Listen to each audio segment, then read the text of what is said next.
पालन। जय गुरुदेव। जय गुरुदेव। परम स्मरणीय परम संत बाबा जय गुरुदेव जी महाराज के चरणों की कोटि प्रणाम। यहाँ पर उपस्थित सभी सत्संगों, आप सबको मेरा सादर जय। जय गुरुदेव। प्रेमियों, हम सभी बहुत ही भाग्यशाली है जो इस जन्म में हमको आपको भक्ति मार्ग का रास्ता ऐसे पहुंचे हुए सतगुरु के माध्यम से मिल गया। प्रेमियों, जैसा कि पहले के महापुरुषों ने जो अपने जीवन में अनुभव किया, अपने इस पूरे अवधि में अपने आयु का, अपने उम्र का जो भी पड़ाव था, इस पड़ाव में जैसा लोगों ने अपना रिसर्च किया और हमारे आपके हित के लिए, हमारे आपके भले के लिए, हमारे आपके सामने में ये सारा चीज को रख दिया। प्रेमियों, सृष्टि का रचना परमात्मा ने बड़े ही सुंदर ढंग से किया है और बड़े ही मायावी ढंग से किया है। जो इस रहस्य को नहीं समझ पाया वो इसी अंधेरे में डूब के रह गया, और जो समझ पाया वो अपने इस माया मोह के जाल को काट करके और ऐसे महात्माओं के शरण में आ गया। प्रेमियों, मोह, ममता, अभिमान, मान सम्मान का सोच जो है हमारे जीवन को ऐसे मजबूत जंजीरों में बांध करके रखा है कि सच्चाई को हम जानना ही नहीं चाहते। हम चाहते हैं कि वर्तमान में जो संसार जिस धारा में बह रही है वही धारा सही है, क्योंकि ऐसा मन में विकार आना, मन में ऐसी भावना आना इसलिए भी स्वाभाविक होता है कि हम अच्छी तरह से अपने सतगुरु के बताए हुए नियमों का पालन नहीं कर पाते, और जब हम नियम का पालन सही तरीके से नहीं करते हैं तो उसका रिजल्ट भी हमारे जीवन में सही तरह से नहीं मिल पाता है, जिसका परिणाम ये होता है कि हमको शंका हो जाता है कि हम जिस रास्ते पर चल रहे हैं वो रास्ता सही है या गलत है। और ऐसे में सामाजिक प्रकोप हमारे मानसिकता को जो है झकझोर के रख देती है। तो इन सारी परेशानियों को झेलते हुए भी, इन सारे परिस्थितियों को झेलते हुए जो मानव इंसान सत्य के रास्ते पर चलता है उसका ये मानव जीवन सफल हो जाता है। प्रेमियों, मानव जीवन सफल का मतलब ये नहीं है कि आपकी आयु 50 साल की थी और आपने 50 साल की आयु समाप्त करके और इस शरीर का त्याग कर दिया। ये मनुष्य जीवन का सफलता का पहचान लक्षण नहीं है। मनुष्य जीवन सफल का मतलब तब होता है जब इस मानव तन को जिस उद्देश्य से परमात्मा ने दिया है उस उद्देश्य की पूर्ति जब होती है तभी मानव जीवन सफल माना जाता है। महात्माओं ने कहा कि ये मानव जीवन हमको आपको परमात्मा ने सिर्फ और सिर्फ भजन के लिए दिया है। ये मानव जीवन का मात्र एक लक्ष्य है और वो है परमात्मा का भजन। अब दिमाग में ये आता है कि अगर हम रात दिन भजन ही करते रहे तो अपना घर गृहस्थी बाल बच्चे का भरण पोषण कैसे करेंगे। प्रेमियों, जितने भी साधन हमको आपको इस समय में मानव जीवन के रहते जो साधन मिलता है, ये सारे साधन हमारी जो यात्रा है 10 साल 25 साल 50 साल 100 साल इतने दिनों का जो यात्रा इस मानव जीवन रूपी वाहन में, मानव जीवन रूपी जहाज में चल करके बैठ करके जो यात्रा करने का जो अवधि है, इस अवधि को पूरा करने के लिए हमको आपको जो है ये सारे संसाधन परमात्मा ने दिया है। अगर आपके घर में, आपके भाग्य में अगर धन दौलत लिखा है तो आपको धन दौलत मिलेगा। आपके प्रारब्ध में बाल बच्चे का सुख है तो बाल बच्चे का सुख मिलेगा। यानी जो आपके प्रारब्ध में है वो आपको मिलेगा। लेकिन इसमें से कोई भी ऐसा चीज नहीं है जो आपके साथ में अंतिम यात्रा में आपका मददगार कोई साबित होगा। महापुरुष इसी बात को जोर दे दे करके जो है हमको आपको सबको बताते हैं सत्संग के माध्यम से कि प्रेमियों, जो इस संसार को जिसने रचा है और जो संसाधन तुमको उसने दिया है, ये संसाधन सिर्फ और सिर्फ उतने ही दिन के लिए मिला है जितने दिन के लिए इस शरीर में तुम रहोगे।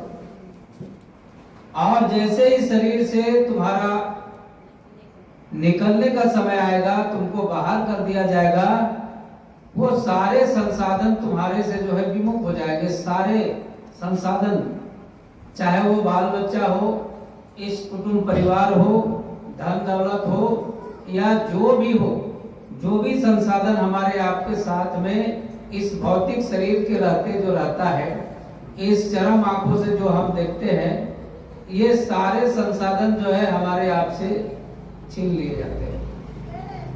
ये वास्तविक सच को जिसने जान लिया वो धीरे धीरे धीरे जो है इस संसार से विमुख हो जाता है, माया मोह से जो है परे हो जाता है और वास्तविक सच्चाई की ओर जो है वो भागने लगता है। और जिस दिन आपके मन में इस संसार के प्रति वैराग उत्पन्न होने लगेगा, ये संसार जो है झूठा है, इस संसार में कोई सुख नहीं है, ये संसार में जो है सब दिखावा है, ऐसे है, जो है मालिक का भजन है, ऐसी भावना अगर आपके अंदर में जिस दिन आ जाए, जिस दिन आप ऐसा सोचने लगो, तो निश्चित मानो कि आपके ऊपर जो है परमात्मा की कृपा, सदगुरु की कृपा दया जो है वो बरसना शुरू हो। क्योंकि ऐसी भावनाएं बगैर उनकी दया कृपा से नहीं आती, और जब तक ऐसी भावना नहीं आएगी तब तक आप भजन के रास्ते पर नहीं चल पाओगे। पग पग में माया का घेराव जो है, माया का पकड़ जो है पग पग में आपके साथ में लगा हुआ, और बाहरी दुश्मन से आप आंख में देख करके आप उससे जो है लड़ सकते हो, उससे टकरा सकते हो, लेकिन अंदर में जो महाभारत चल रही है, अंदर में जो कुरुक्षेत्र बना हुआ है, अंदर की जो लड़ाई चल रही है, उस लड़ाई को जीत पाना बड़ा मुश्किल है। और जो उस लड़ाई में सफलता प्राप्त कर लेता है, उस लड़ाई में जो जीत हासिल कर लेता है, वो वही जो है सतगुरु की दया कृपा का पात्र। इसलिए प्रेमियों, आप भूखे रह रहे हो कि आप महल में रह रहे हो कि आप धन दौलत में मतलब डूबे हुए हो, धन दौलत आपके पास बहुत है, गरीबी बहुत है, उससे माने नहीं रखता है। माने ये रखता है कि आप अपने समय में जो ये निश्चित जो है मिला हुआ है, इससे एक सेकंड, एक घंटा भी आपको, एक सेकंड का भी, एक पल का भी मुहूर्त आपको नहीं देने वाला है। बुद्धिमानी यही है कि अगर आपको 50 साल के लिए अगर इस मकान में रहने का आदेश दिया है, तो ये 50 साल में आप अपने लिए क्या किए, ये सबसे बड़ी बुद्धिमानी बात है, ये सोचने की बात है। क्योंकि संसार में जो चीज भी आप भौतिक चीजों का संग्रह किए, ये सारे दूसरे के लिए,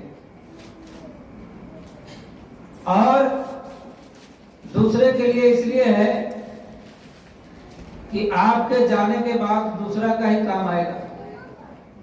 ये शरीर से बाहर धोने के बाद में वो दूसरे का ही काम आएगा, इसीलिए वो दूसरे का है और वो आपके साथ में जाने वाला नहीं है। इसलिए सदगुरु कहते हैं कि सृष्टि का रचना जो है भगवान ने इस तरीके से किया है कि खास करके आपको भक्ति करने के लिए अलग से कोई समय नहीं मिलेगा। अब आप सोचोगे कि 10 साल हम गृहस्थी का काम करें और उसके बाद फिर 10 साल हम भजन करें, तो ऐसा संभव ही नहीं।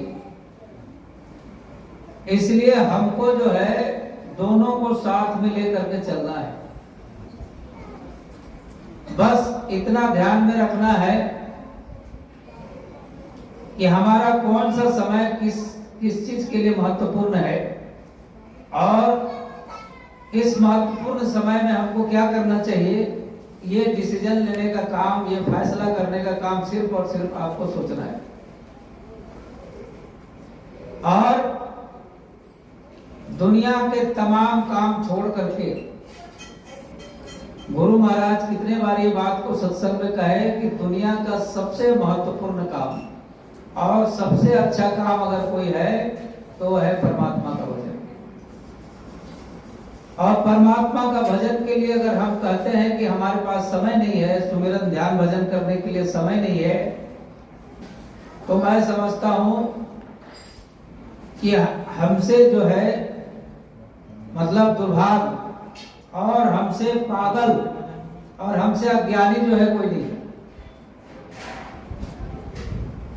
इसका मतलब है कि हम अपने सदगुरु के वचनों को अपने दिल दिमाग में नहीं उतार करके और सिर्फ एक फॉर्मेलिटी की दिशा में चल रहे हैं। प्रेमियों, महापुरुष जो है जो भी बात हमारे आपके बीच में रखते हैं सत्संग के माध्यम से, उसमें केवल और केवल हमारा आपका कल्याण छिपा होता है। और उनकी बातों में कल्याण अगर ना छिपा होता तो शायद आज महापुरुषों के शरण में कोई भी नहीं जाता। इसलिए उनकी बातों को अपने जीवन में, अपने मन में, अपने ध्यान में, अपने विचार में, अपने आचार में, अपने व्यवहार में जो उतार लेता है वही इस रास्ते में जो है कामयाब होता है। इसलिए प्रेमियों, जिसको रास्ता नहीं मिला उसकी बात तो मैं नहीं करता, लेकिन जिनको रास्ता मिल गया है, अगर वो इस तरह से लापरवाही, अगर हम इस तरह से लापरवाही करते हैं, तो फिर हमको आपको ये सुनहरा मौका मिलने वाला नहीं। कितने बार हम इस धरती में जन्म लिए, कितने बार इस मृत्यु लोक में जन्म लिए, इसका कोई था नहीं है। और शायद उस जन्म में हमको मिला ना मिला इसकी भी कोई ये नहीं है। गुरु महाराज जाने या भगवान जाने जिन्होंने रचना किया है, लेकिन हमको आपको उसके विषय में कोई जानकारी नहीं। लेकिन इस वर्तमान में जिन्होंने हमको आपको रास्ता बताया और जिन्होंने हमको आपको इस संसार से ऐसे निकाल करके इधर रखा, उन्होंने खुद अपना परिचय दिया कि हम आए उसी धाम से जहां तुम्हारा धाम। वो अपना परिचय दे रहे हैं हमारे हमको आपको विश्वास दिलाने के लिए। उन्होंने ये परिचय दिया कि हम आए उसी धाम से जहां तुम्हारा धाम, हम उसी घर से आए हैं जिस घर में तुम पहले रहते थे। और यहां तक भी उन्होंने कह दिया कि तुमको घर पहुंचाना एक हमारा काम, मैं और दूसरे काम के लिए यहाँ पर नहीं आया हूँ, धन दौलत बटोरने के लिए नहीं आया हूँ, जगह जमीन खरीदने के लिए नहीं आया हूँ, अपना जो है साम्राज्य बनाने के लिए नहीं आया हूँ। मैं तुमको ले जाने के लिए आया हूँ, क्योंकि तुम यहाँ करके भटक गए हो, तुम यहाँ करके भूल गए अपने घर को, अपने मुकाम को भूल गए, अपने असली सुख को भूल गए, अपने उस घर को भूल गए जहाँ पर जो है तुम बड़े सुख चैन से रहते थे। यहाँ तो तुम्हारा कष्ट देख करके जो है बयान नहीं किया जा सकता। एक बार गुरु महाराज मथुरा में छोटे मन से सत्संग दे रहे थे, सुबह का समय था, बड़े ही उदास भाव से, बड़े ही मायूस भाव से जो है वो सत्संग कर रहे थे। और उन्होंने कहा कि मुझे बड़ा आश्चर्य होता है और दुख भी होता है कि मैं तुम्हें इतना बड़ा चीज देना चाहता हूं। वो ऐसा इसलिए बोले गुरु महाराज कि उस पीरियड में, उसी समय में कुछ प्रेमी लोग जो है जाकर के अपना घर का समस्या जो है उनके सामने रखे थे। तो उन्होंने कहा कि मुझे ये आश्चर्य होता है कि मैं तुम्हें ऐसा चीज देना चाहता हूं और ऐसा चीज मैंने दिया है जो तुम्हारा कोई चोर उचक्का, कोई भाई बंधु छीन नहीं सकता, दुनिया का कोई भी दौलत से जो है तुम इस दौलत को नहीं खरीद सकता। ऐसा अनमोल दौलत मैं तुमको देना चाहता हूं और तुम जो है इन समस्याओं में फंसे हुए हो। मुझे बड़ा आश्चर्य लगता है, जिसके सिर पर मैं ऐसे हाथ रखता हूं तो उसके सिर पर जैसे ही हाथ रखता हूं तो मेरे शरीर में जो है करंट दौड़ने लगता है। इतने कर्म जो है तुम लोग लेके आते हो और जो बात मैं तुमको कहता हूं वो बात तुम सुनते नहीं। बीमारी के विषय में कहे कि बीमारी के लिए तुम लोग बोलते हो कि भाई मुझे ये बीमारी हो गया, मैं जब तुमको दवा बताता हूं तो तुम बोलते हो मैं बहुत खा लिया हूं। तो बहुत खा लिए हो तो फिर मुझे क्यों पूछ रहे हो? गुरु महाराज ने कहा कि अरे भाई खा तो लिए हो, लेकिन अभी जो तुम पूछ रहे हो और मैं जो तुमको बता रहा हूं उसमें तुम्हारा दया दुआ दोनों साथ चल रहे हैं। और यही प्रैक्टिस, यही आदत, यही अवगुण जो है आदमी को विनाश के रास्ते पर ले जाता है। इसका एक जीता जागता उदाहरण मैं आपको बता रहा हूं। गंधारी जो है अपने आंख में जिस दिन उसकी शादी हुआ धृतराष्ट्र से, उस दिन उसने प्रण किया कि मेरे पति अंधा है तो मैं भी जीवन भर अंधी बन करके रहूंगी। और वो जो है पट्टी बांध ली, काली पट्टी, और अपने पति की तरह जो है वो भी अंधकार जीवन में पूरा अपना जीवन बिताया। लेकिन शिव की जो है वो परम भक्ति नहीं थी, शिव भगवान का वो बड़ा ही भक्ति थी। जब महाभारत का अंतिम समय आया, बहुत सारे योद्धा का विनाश हो गया, बड़े बड़े योद्धा जो है वो धराशायी हो गए। गंधारी को सब पता चलता था, क्योंकि उनके साथ में जो है एक त्रिकालदर्शी जो है वो बैठा दिए थे कि भाई जो जो घटना घटेगा वो सारा तुम इनको बताना। तो उनको लगा कि अब जो है मेरे अंदर में जो शक्ति संग्रह करके रखा है, अब वो शक्ति को मेरे पुत्र को जरूरत है। आप गौर से इस बात को सुनेंगे, क्योंकि ये सबके हित के लिए ये बात है और हमारे सबके अंदर में यह अवगुण है, और उसके वजह से जो है हम परमार्थ के रास्ते में पीछे हो जा रहे हैं।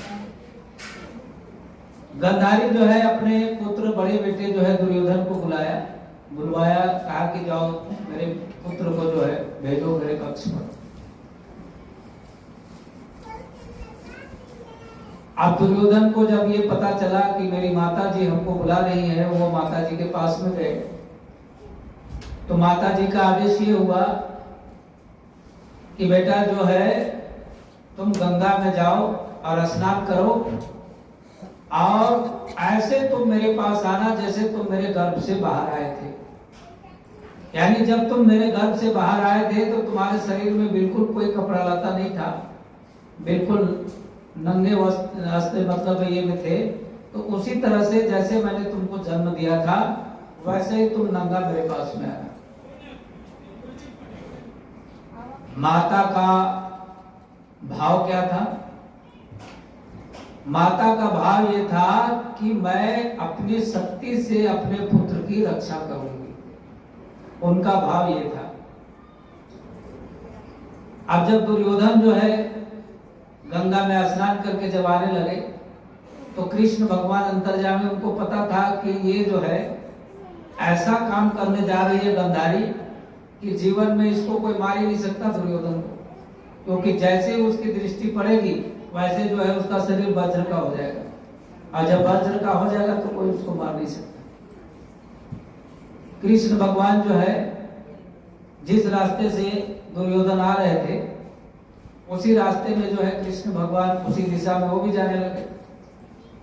तो रास्ते में आते हुए देखे दुर्योधन को, कहे अरे ये कैसे तुम बेशरम बन के तुम जा रहे हो नंगे, और कहाँ जा रहे हो? तो बोले माता जी जो है मुझे इसी हालत में बुलाए।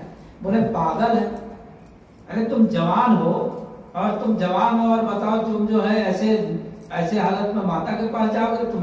तुम्हें जरा भी ये नहीं है। अब देखिए यहाँ पर बड़ा एक बारीकी पॉइंट आता है। बारीकी पॉइंट ये है कि माता का आदेश क्या है कि जैसा मैंने तुमको जन्म दिया था वैसे ही तुमको मेरे पास में आना है, ये माता का आदेश है। लेकिन वहां पर जो है कृष्ण भगवान कह रहे कि ऐसे हालत में तुम कैसे जाओगे?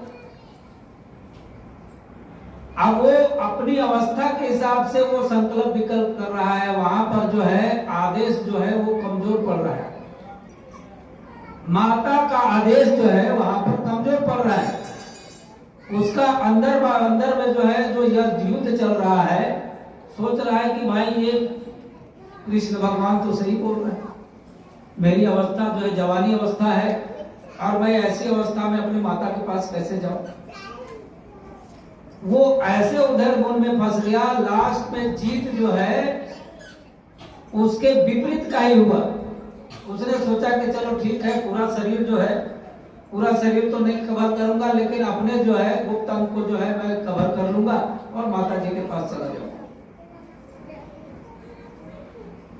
विचार उसका जो है माता जी का आदेश वहां पर उसने भंग कर दिया। उसने जो है उतने ही जगह पर जो है उसने केले के पत्ते को लपेट लिया और माता जी के पास जो है जाकर के खड़ा हो गया और उसके बाद में माता जी को कहा, माता जी देखो मैं आ गया हूं। अब माता जी जो है बड़े ही भाव से और बड़े ही उत्साह से और भोलेनाथ को याद करके और उसके सारा शक्ति समेट करके अपने नेत्रों में किया और सारा शक्ति जो है उसके शरीर में जो है उन्होंने छोड़ दिया।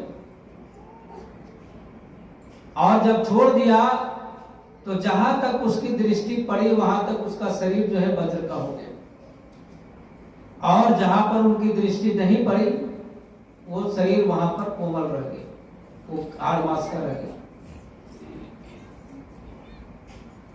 तो ये बात मैं आपको इसलिए बता रहा हूं कि जहां पर हम अपने गुरु का आदेश का अवहेलना हो जाती है हमसे आपसे, वहां पर जो है हम भक्ति में कमजोर हो जाते हैं।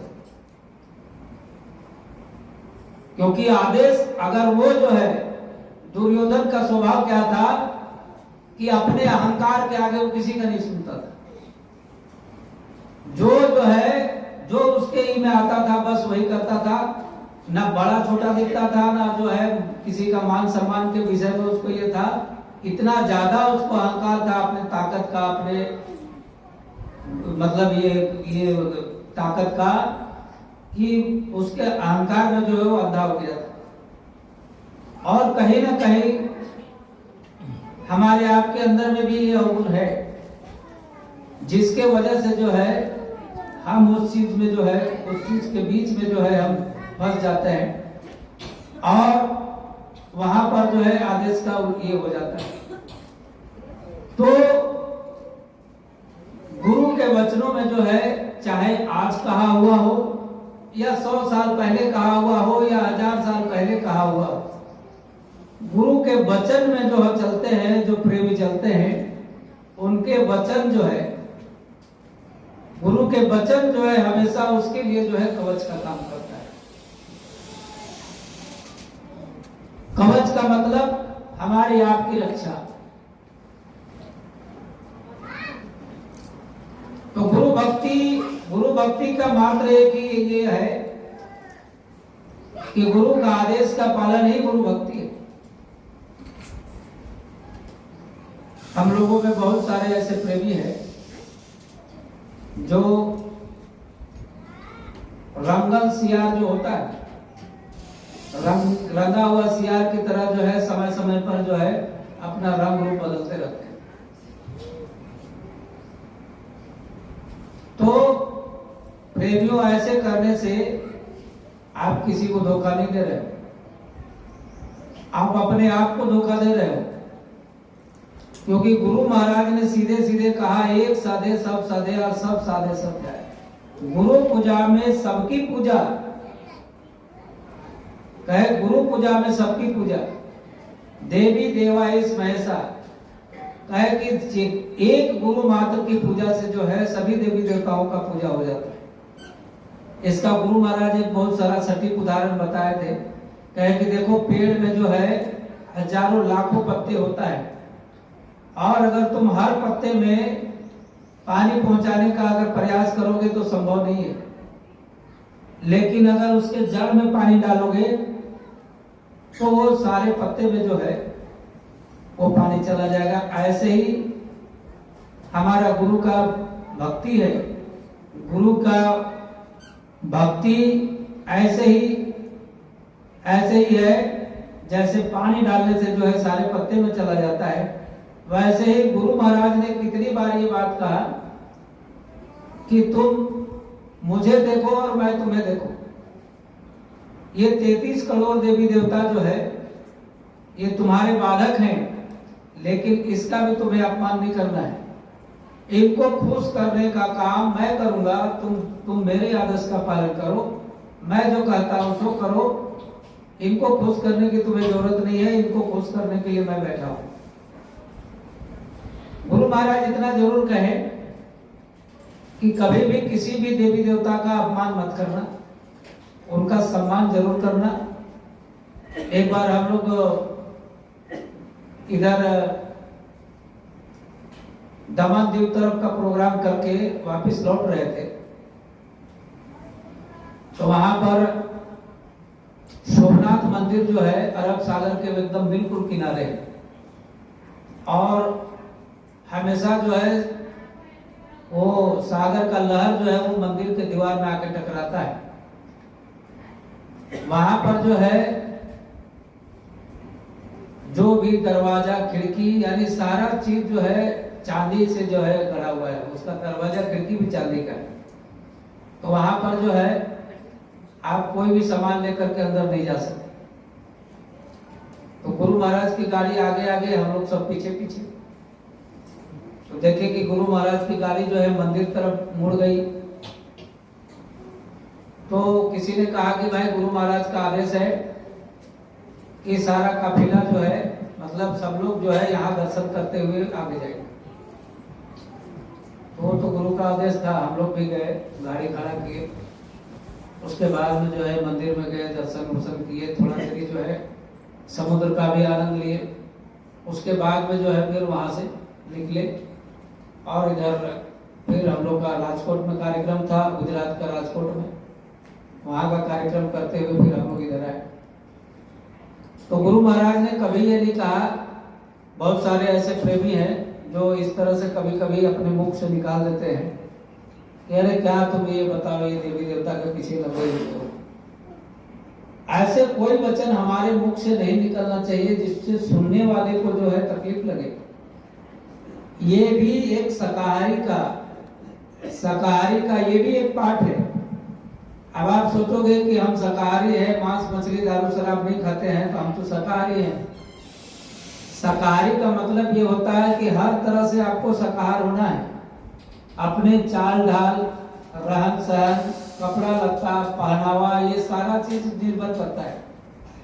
अब आप सत्संगी हो और ऐसे आप कपड़े पहन लो जो देख करके आदमी को जो है मतलब अच्छा ना लगे, तो वो भी जो है सत्संगी के विरुद्ध है। इसलिए हमारा मार्ग जैसा है, हमको उसी तरह से अपना रहनी रहनी भी रखना है, उसी तरह से अपने अंदर का, अपने मुख से वचन भी निकालना है।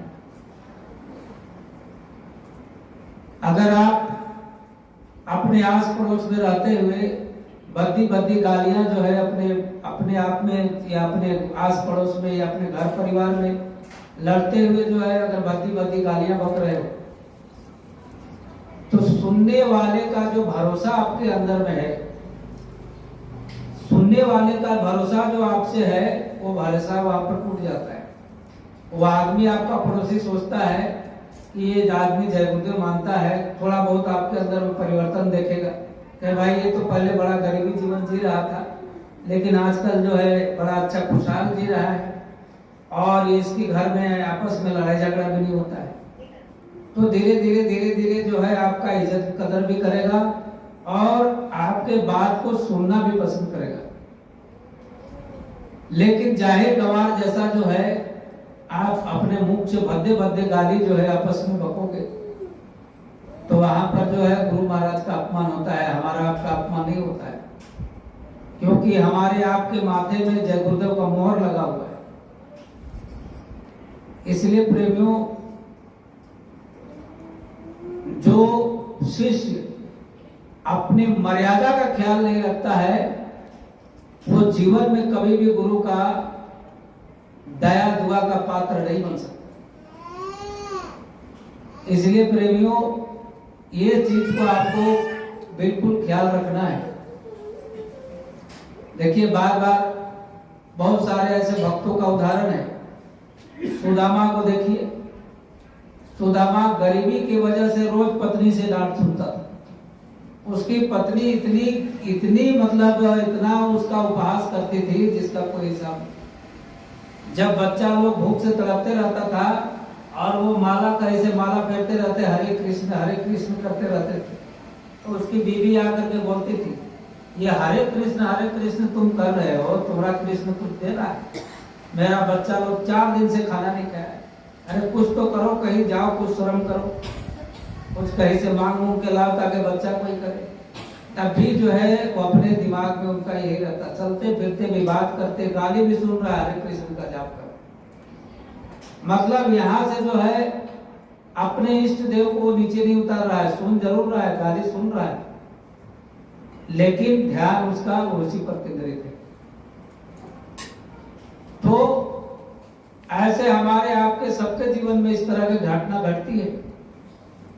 लेकिन अगर आपके अंदर में अगर अडिग भावना है, आपका दृढ़ संकल्प है कि चाहे दुनिया इधर से उधर हो जाए, लेकिन मुझे गुरु का चरण नहीं छोड़ना है, गुरु के यादों को नहीं भुलाना है, गुरु के बातों को नहीं हटाना है, तो चलते चलते चलते जो है गुरु महाराज ने वचन दिया है कि जब तुम चलते रहोगे तो मैं तुम्हें रास्ते में मिलूंगा और तुम्हें साथ लेकर के तुम्हारा घर पहुंचा दूंगा।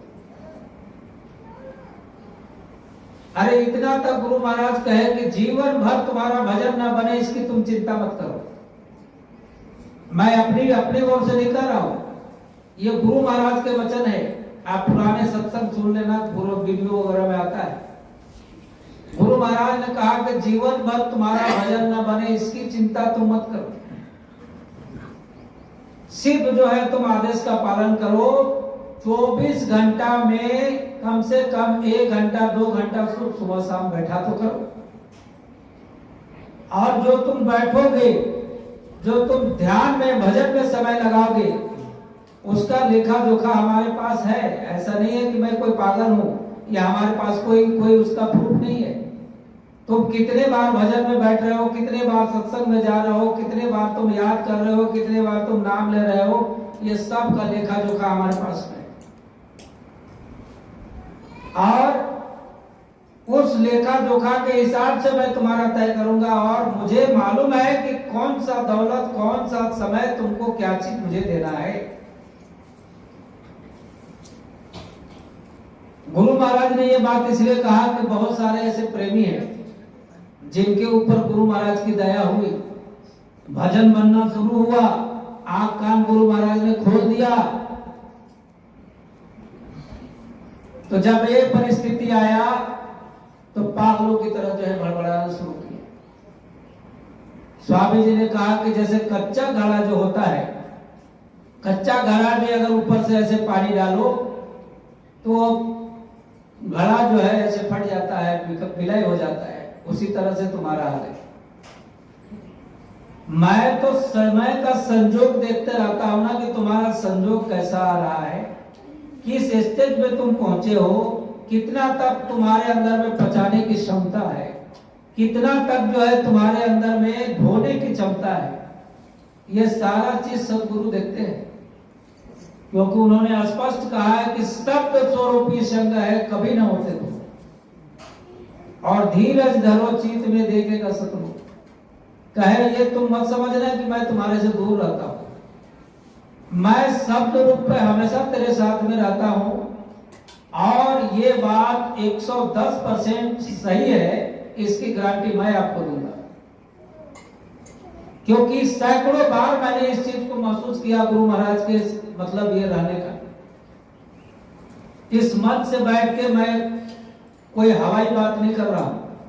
एक एक उदाहरण जो है ऐसे हमारे जीवन में आया जो इस बात की पुष्टि करता है कि गुरु महाराज का ये वचन बिल्कुल सही है कि शब्द स्वरूपी संग है, कभी ना होते तुम। और धीरज धरो चित में देखेगा सतगुरु। इसका एक छोटा सा उदाहरण मैं आपको बता रहा हूं। जब 2002 में गुरु महाराज का आदेश से हम लोग प्रचार के लिए अलग अलग जिले में निकले थे, तो मुझे जो है झारखंड प्रदेश का सबसे खतरनाक जिला जिसको लातेहार बोला जाता है, ये इसलिए मैं आपको बता रहा हूं कि एक छोटी सी घटना वहां पर हुई थी जो साक्षात जो है गुरु महाराज का दया का जो है पात्र, दया का अनुभव हुआ। वहां पर क्या हुआ कि हमारी गाड़ी जो है खराब हो गई, और ऐसी खराब हुई कि ड्राइवर बोला कि अब ये गाड़ी यहां से ले जाना बड़ा मुश्किल है। मतलब कुल मिलाकर के पीछे का चक्का जो है, पीछे का चक्का जो मेन पत्ती होता है जिसके सहारे जो है गाड़ी का सपोर्ट रहता है, गाड़ी खड़ा रहता है, वो पत्ती ही टूट गया दोनों तरफ का, इधर का भी इधर का। ड्राइवर कहा कि भैया आप जो है यहाँ से ये गाड़ी को ले जाना बड़ा मुश्किल है। तो हम कहे भाई इतना ये 80 किलोमीटर का जंगल है और इसमें दिन दहाड़े जो है हाथी निकलता है, शेर निकलता है, भालू निकलता है, इसमें जो है आप किसी भी कीमत पर जो है आप यहाँ पर नहीं रह सकते हो। इसलिए जो है किसी तरह से आप कम से कम हाईवे में गाड़ी को निकालो।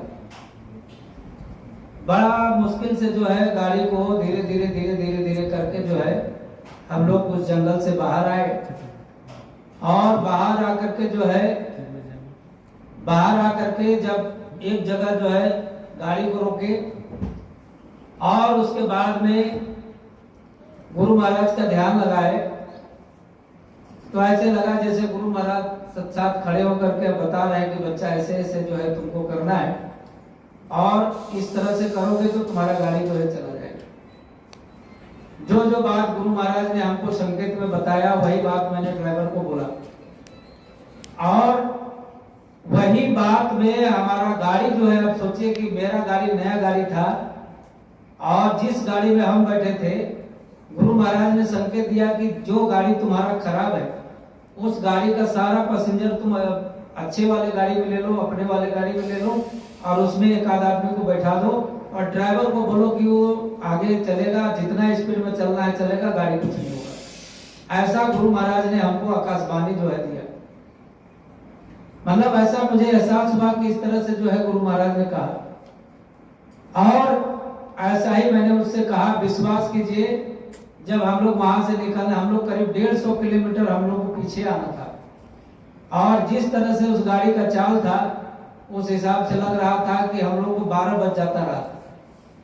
लेकिन गुरु महाराज के उस वचन को जब उसको ड्राइवर को हमने कहा और उसने जो है जब चलना शुरू किया तो हमारी गाड़ी का स्पीड जो है करीब 90 का स्पीड था, और मेरे से हमेशा जो है 2 किलोमीटर वो गाड़ी आगे चल रहा था।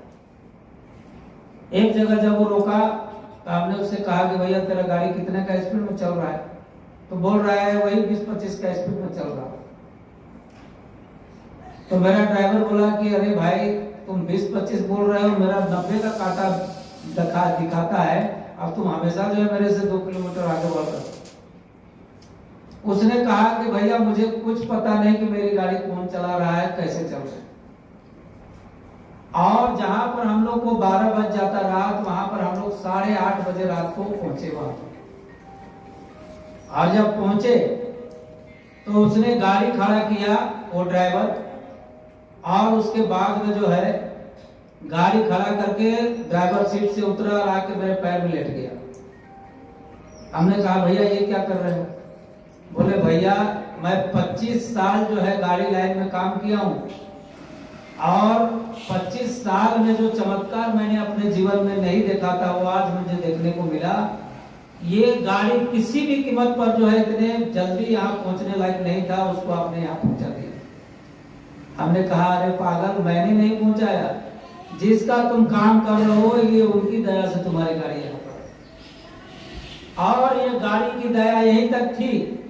अब यहाँ से आगे जाने के लिए तुमको इसको बनाना पड़ेगा। फिर उस गाड़ी को हम लोग सवेरे जो है वहां पर बनवाए और उसके बाद में आए। तो ये गुरु महाराज के वचन जो है वो आपको पग में देखने को मिलेगा, बस अपने अंदर में जो है उसको झांकने की जरूरत है। इसलिए प्रेमियों, कभी भी अपने अंदर में अगर इस तरह का अभाव आता है जैसे दुर्योधन के मन में आया और उसने अपना विनाश करा लिया, ऐसे ही अभाव कभी अपने में आने मत देना, क्योंकि हमको मदद करने के लिए गुरु महाराज 24 घंटा आपके साथ में खड़े हैं। प्रेमियों, दुख सुख तो आपके जीवन में, हर एक के जीवन में लगा हुआ है, चाहे वो चक्रवर्ती राजा हो, चाहे रोड में बैठा हुआ भिखारी हो, सबके जीवन में दुख सुख लगा हुआ है। लेकिन सबसे सौभाग्य की बात यह है और सबसे खुशी की बात यह है कि आपको सतगुरु मिला हुआ है, और आपको सतगुरु का नाम मिला हुआ है। तो अगर आप गरीबी जीवन में जी करके भी, एक वक्त की रोटी ना खा करके भी, फटे चिट्टे कपड़े पहन करके भी अगर आपने भजन कर लिया, तो आपसे बड़ा धनवान इस संसार में कोई नहीं। असली दौलत वो होता है जो परमार्थ का दौलत जिसने कमा लिया, परमार्थ का दौलत जिसने पा लिया, उससे बड़ा धनवान इस संसार में कोई नहीं। अब आप देख लीजिए, बड़े बड़े विद्वान, बड़े बड़े पूंजीपति आदमी, बड़े बड़े जो है सेठ साहूकार और बड़े बड़े राजनेता, ऐसे महात्माओं के चरण में जाकर के अपना माथा टेकते। तो ये तो आपके सामने की बात है कि वास्तव में धनवान कौन है, वास्तव में महान कौन है, वास्तव में ताकतवर कौन है। इसलिए प्रेमियों, हमको आपको यही सोच करके चलना है कि हमारा सौभाग्य है कि ऐसे सदगुरु की दया, ऐसे सदगुरु की कृपा से मुझे वो नाम का दौलत मिला, वो नाम का रास्ता मिला, मोक्ष मुक्ति का रास्ता मिला, जिस रास्ते में चल करके हमको अपना घर जाना है। अपने घर जाने की आशा अगर आपने बना लिया तो गुरु महाराज ने कहा कि जहां आशा वहां वासा। फिर ये संसार का सारा मोह माया का बंधन अपने आप जो है टूटने लगता है। कैसे टूटता है? तो जिस जिस लोक से जिस जिस मसाले का मिश्रण इस शरीर में किया गया है, वो जैसे जैसे ये जीवात्मा जो है उस लोक में पहुंचती है वैसे वैसे सब अपने आप साइड हो जाता है। इसलिए कि जब ये जीवात्मा सफर करती है इस स्थूल शरीर को छोड़ करके जब लिंग शरीर में जाती है तो लिंग लोक का जो तत्व है वो लिंग लोक में चला जाता है। सूक्ष्म लोक से जो तत्व को शामिल किया जाता है वो सूक्ष्म लोक में ही हो जाता है। इस तरह से धीरे धीरे धीरे जितने भी माया मोह के बंधन में जकड़ने वाले, जितने भी भ्रमित करने वाले तत्व हमारे अंदर में है वो सब अपने आप साइड हो जाते हैं। क्योंकि जब सूरत के अंदर में, जीवात्मा के अंदर में जब ताकत आ जाता है तो ऐसे ये भागते हैं जैसे सूरज के उगते ही सारे तारे जो है छुप जाते हैं। आसमान के जितने भी तारे होते हैं अंधेरे में खूब टिमटिमाते हैं, लेकिन जैसे ही सूरज उगता है वैसे सब लुप्त हो जाता है। ऐसे ही हमारे अंदर के जितने भी अवगुण हैं ये सारे अवगुण तभी तक हैं जब तक ये जीवात्मा की आंख नहीं खुलती, ये दिव्य दृष्टि नहीं खुलती। और जैसे ये खुलती है वैसे सब अंधेरा जो है छट जाता है। इसी को गोस्वामी जी ने रामायण में लिखे हैं रामचरितमानस कि उग्रही विमल विमोचन ही के और मीट ही दोष दुख भौरजनी के और सूझ ही रामचरित मन मानिक गुप्त प्रकट भय जो देखा नहीं। तभी तक आपको इंतजार करना है जब तक कि ये आंख न खुल जाए, क्योंकि ये आंख खुलते ही जैसे आप देखते हो कि बाढ़ आता है तो जैसे पानी की धारा जब खूब तेज से तेज आता है तो रास्ते की जो भी कूड़ा कचरा गंदगी होता है सबको बहा करके ले जाके के गड्ढे में डाल देता है। वैसे ही जब ये आंख खुलती है तो इसमें इतनी तेज, इतनी धार, इसका तेज इतना है कि अंदर का सारा बुराई जो है अपने आप छट के खत्म हो जाता है, अपने आप साफ हो जाता है। इसलिए होता है कि जिस माया मोह में, जिस झूठे माया मोह में आप फंसे हो, जिस झूठे माया मोह में आप फंसे हुए हैं, इसका सच्चाई जो है इस आंख के खुलते ही दिख जाता है। जैसे अर्जुन को कृष्ण भगवान समझाते रहे कि अरे भाई देखो ये जितने जो है तुम सगे संबंधी को देख रहे हो ये सब मरे हुए हैं, इनकी मृत्यु निश्चित है, तुम मारो चाहे ना मारो इसकी मृत्यु निश्चित है। और इतना समझाते हुए भी उसका माया जो है हट नहीं रहा था, उसका जो है जो मोह जो है उसका हट नहीं रहा था। और मोह माया में इतना वो कमजोर हो गया कि उसके गांडी से जो है उसके हाथ से गांडी छूटने लगा, हाथ ऐसे थरथराने लगा और बिल्कुल ऐसा असहाय हो गया कि लगा नहीं कि अब मैं जो है युद्ध कर पाऊंगा। अब उनका अवतार जो है, उनका अवतार हुआ है पापियों को नाश करने के लिए। अब खुद तो वो पापी को नाश नहीं करेंगे तो किसी न किसी को तो माध्यम बनाना है। तो उसने अर्जुन को माध्यम बनाया। अब कहे जो जिसको मैं माध्यम बना रहा हूं वही कमजोर पड़ रहा। तब जो है उन्होंने अर्जुन को जो है दिव्य दृष्टि प्रदान की। और जब दिव्य दृष्टि प्रदान की, दिव्य दृष्टि जब उनको मिला तो दिव्य दृष्टि से उन्होंने देखा कि अरे भाई ये सारा सृष्टि तो इन्हीं में समाया हुआ है, मृत्यु भी यही है, जन्म भी यही है, सारा सृष्टि यही है, आग हवा पानी जो भी है सब इसी में समाया हुआ है। तब जो है उनके अंदर का मोह भंग हुआ और वो युद्ध के लिए तैयार हुआ और जो जिस मकसद से कृष्ण भगवान का अवतार हुआ था वो अपना मकसद पूरा किया। तो ये जिस मकसद से गुरु महाराज हमारे आपके बीच में यहाँ पर आए, इनका मात्र एक ही मकसद है कि आपको सच्चाई से रूबरू कराए। सच्चाई क्या है? तो सच्चाई वो है जो अचल अविचल अविनाशी है, जिसकी मौत नहीं होती, जिसकी कभी परिवर्तन नहीं होता, वो जो है अस्थाई है और वो है सच्चाई। हम जिस भौतिक आंखों से जिस सृष्टि को देख रहे हैं, जिस सृष्टि की रचना को देख रहे हैं, जंगल पहाड़ पर्वत और ये इष्ट कुटुंब परिवार, ये सब बीच से मिले बीच में ही छोड़ने वाले, कोई भी हमारे आपके साथ में जाने वाला नहीं है। इसीलिए महापुरुषों ने कहा कि ये संसार झूठा है। झूठा इसलिए कहा कि इसमें से कोई भी आपके साथ जाने वाला है, सब आधे बीच रास्ते के मालिक है, बीच रास्ते के राही, बीच रास्ते में ही छोड़ने वाले, बिछोड़ने वाले। अरे दुनियादारी की तो बात छोड़ दीजिए आप, अब आप अपने शरीर का ही आप देख लीजिए। जैसे ही 50 साल की अवस्था पूरा होता है, वैसे ही धीरे धीरे धीरे अपने ही शरीर के अंग जो है साथ देना छोड़ देते हैं। आंख की रोशनी चली जाती है, कान से सुनना बंद हो जाता है, दांत जो है एक एक करके सब झड़ने लगते हैं, पांव में जो है गठिया बीमारी पकड़ लेता है, बैठना उठना मुश्किल हो जाता है। तो इस तरह का ये परिवर्तनशील संसार में हमारे आपके सामने में रोज जो है इस बात का साबित जो है रोज होता है कि ये संसार झूठा है। लेकिन फिर भी जो है हम ऐसे जकड़े हुए हैं जो इसको छोड़ना नहीं चाहते।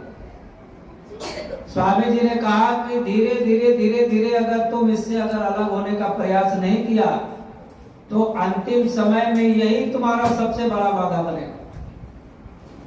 बहुत लोगों को आप देखोगे कि जब मृत्यु का समय आता है तो मृत्यु के समय में इतनी ज्यादा पीड़ा होती है, इतनी ज्यादा वो तड़पते हैं, इतने ज्यादा परेशान रहते हैं कि देखने वाले उनके परिवार के सदस्य जो है वो बहुत ये हो जाते हैं कि क्या इनका कर्म है। अरे भाई कम से कम इनका ये हो जाता, भगवान इनको उठा के ले जाता, इतना तो तकलीफ नहीं। मतलब उनके तकलीफ को देख करके और परिवार वाले जो है इतने दुखी हो जाते हैं कि उनके मुख से ये शब्द निकलने लगते। तो ऐसा क्यों होता है?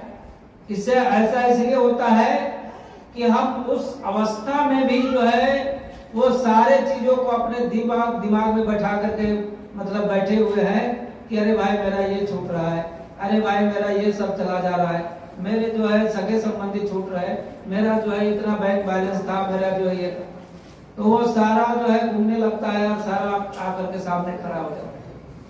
और जमराज के दूत जो है उनको खींचने लगते हैं कि अरे भाई जल्दी निकलो, टाइम तो पूरा हो गया। अब वो उधर से भी नहीं निकल पा रहे, इधर से भी नहीं निकल पा रहे। लेकिन जिसने अपने जीवन में भजन किया और इस जीवन के रहते रहते इस अभ्यास को, इस बात को जान लिया कि मुझे इस संसार को छोड़ करके जाना है और इतना तय है कि इस संसार से कुछ लेके नहीं जाना है, तो वो व्यक्ति जो है हमेशा तैयार रहता है कि प्रभु आप जब चाहे तब मुझे ले जाओ, मुझे कोई परेशानी नहीं। तो वैसे लोग जो है आप देखोगे कि बहुत लोगों की ऐसी मौत होती है कि लोग जो है समझ भी नहीं पाते हैं, ऐसे सोए सोए जो है कोई तो भजन करते करते अपना ये छोड़ देता है। एक बार एक घटना आया था पत्रिका में, ये उत्तर प्रदेश की घटना है। रात में जो है मतलब पति पत्नी जो है अलग अलग कमरे में सोए हुए थे। पत्नी को जो है स्वप्न आया कि उसका पति जो है आकर के बोल रहा है कि अरे भाई देखो अब मेरा समय पूरा हो गया है और गुरु महाराज जो है मुझे लेने के लिए आए हैं और देखो मैं तो गुरु महाराज के साथ में जा रहा हूँ और मैं तुम्हें एक बात बोल करके जा रहा हूँ कि तुम्हें जो है अपना जीवन भर जो है इसी तरह से भजन करते रहना, गुरु महाराज के रास्ते को छोड़ना मत, क्योंकि गुरु महाराज का रास्ता सही है। देखो मुझे लेने के लिए आए हैं, मैं गुरु महाराज के साथ में जा रहा हूँ। उनको लगा कि मैं रात में सपना देख रहा हूँ, लेकिन वो सपना नहीं था। उनको जो है गुरु महाराज दिव्य दृष्टि दिए उस उतने देरी के लिए, और उन्होंने जो है जो देखा वो सच्चाई को देखा, प्रत्यक्ष को देखा, लेकिन उनको लगा कि मैं स्वप्न देख रहा हूँ। सुबह उठा जाकर के जो है अपना पति को ऐसे हिला रहा है, तो उसका पति रहेगा तब तो हिलेगा, तब तो जो है आवाज देगा। वो उसी समय जो है उनसे विदा लेकर के जो है वो अपने परम धाम चले गए। तो प्रेमियों ऐसे सतगुरु जो है इस संसार में बड़े ही सौभाग्य से मिलते हैं, और कई जन्मों का पुण्य जब इकट्ठा होता है तब ऐसे सतगुरु का दर्शन होता है। आप मामूली भाग्यशाली नहीं हो।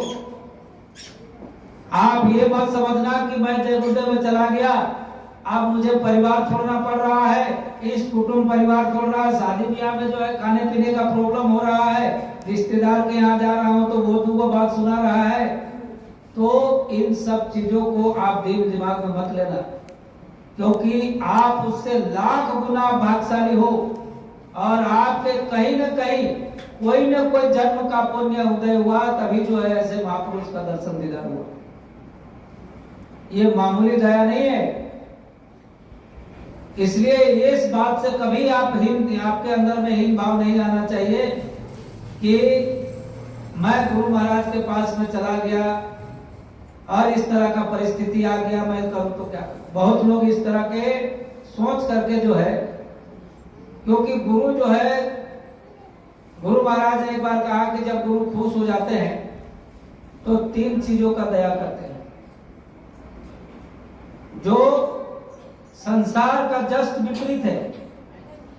संसार में लोग चाहता है कि हमको रुपया पैसा मिले और हमारे घर परिवार में चमक दमक हो, गाड़ी घोड़ा बंगला और खूब जो है मतलब आलीशान, मतलब सुख सुविधा हो। लेकिन परमार्थ के रास्ते में जस्ट इसका उल्टा है। इसीलिए गुरु महाराज ने कहा कि तुम्हें जो है जब गुरु खुश हो जाते हैं तो 3 चीजों की दया करते हैं। पहला जो है आपको गरीब कर देंगे, और दूसरा जो है आपको बीमारी से लाचार कर देंगे, और तीसरा जो है आपको कहीं कोई मान सम्मान नहीं मिलने वाला। तो आप ये समझ लेना कि जब ये तीनों चीजों का प्रहार जब आपके ऊपर में होगा, आपके अंदर में होगा, तो ऑटोमेटिक जो है आपका मन जो है सिमट करके एक जगह आ जाएगा। कहेगा अरे हमसे बड़ा भागा तो कोई है ही नहीं, किसके लिए रुपया पैसा कमाएंगे, लोभ लालच भी खत्म। अच्छा, जब कहीं मान सम्मान नहीं मिलने लगेगा तो आप जो है उसके सोचोगे भी नहीं। बीमारी रहेगा तो आप किसी से लड़ाई झगड़ा भी करने के लिए नहीं सोचोगे। तो इस तरह की परिस्थिति जो है सदगुरु जब खड़ा कर देते हैं तो ये मन जो है एक ही दिशा में भागने लगता है कि आप जो करेंगे सो गुरु महाराज ही करेंगे। आप कुछ नहीं करना है, आप सिर्फ भजन करना है, और जितना भी 2-4 दिन रहना है भजन करके अपना घर निकलना।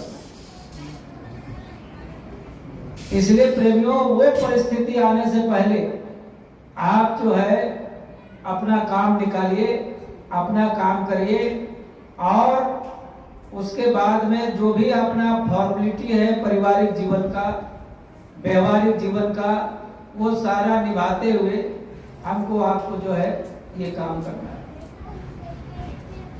प्रेमियों, हम लोग का कुछ योजना भी था और धूप तो बड़ा कड़ा है, लेकिन चाहे तो हम लोग ये काम कर सकते हैं।